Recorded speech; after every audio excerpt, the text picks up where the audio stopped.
The conference is being held in collaboration with the United Nations Interagency Network for Women and Gender Equality Conference at Speak Resort Munyonyo.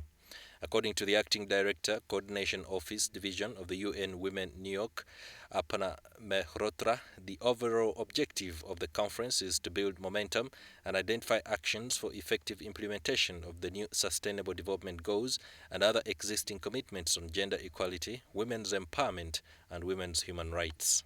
Its aim is really to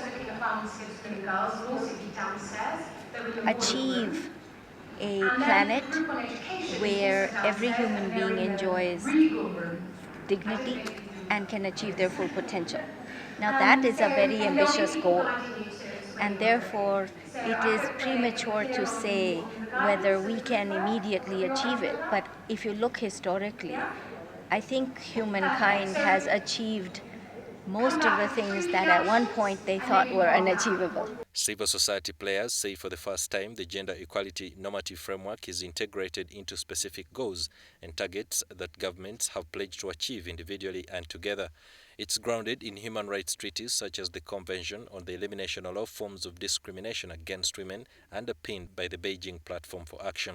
We've done a detailed study, Fit for Whose Purpose, in Global Policy Forum, where we have analysed the funding to the UN system, partly earmarked, which I'll come back to, and partly from non-government sources. And the UN definition here for a business sector includes corporate and it includes philanthropy. Now, from the study that we've done, there is very little money from corporations.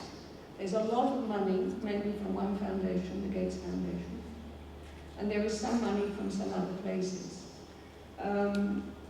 But the resources, and I mean in the same spirit that just drew the line, we took a close look, for example, at the contributions from Coca-Cola, because they have been making contributions at the country level, UN Women, for example, and UNDP.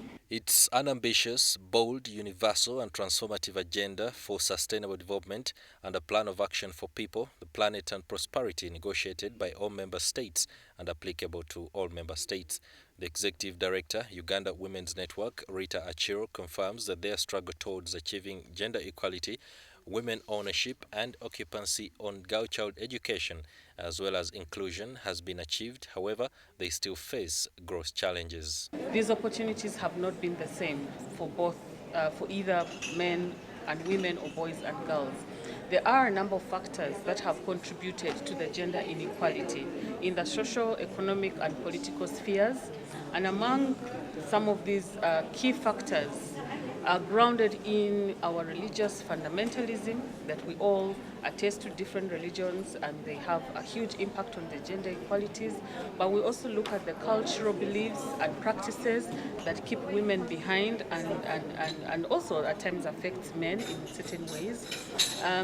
Because of these religious and cultural gender biases, this has affected the participation, the opportunities for women and men differently. Globally agreed but nationally owned and led, the Gender Equality and Women's Empowerment Framework within the 2030 Agenda has the best ever chance of being implemented, not only because of its recognized value for human rights and sustainable development, but also because of the linkages and synergies, both horizontal and vertical, within sustainable development goals across most other SDGs.